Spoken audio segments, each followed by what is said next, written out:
গত ২৪ ঘন্টায় ডেঙ্গু আক্রান্ত হয়ে আরও একজনের মৃত্যু হয়েছে।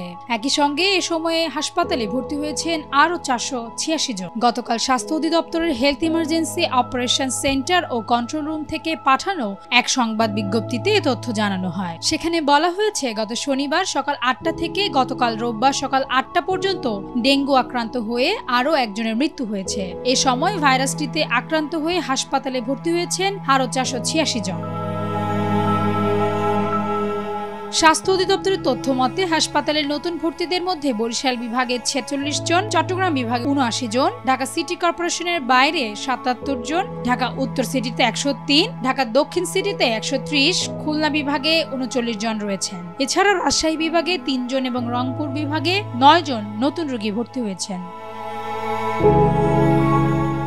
এদিকে গত একদিনে সারা দেশে ৪৩৬ জন ডেঙ্গু রোগী হাসপাতাল থেকে ছাড়পত্র পেয়েছেন। এ নিয়ে চলতি বছর ছাড়পত্র পেয়েছেন ১৬,৯৮৭ জন।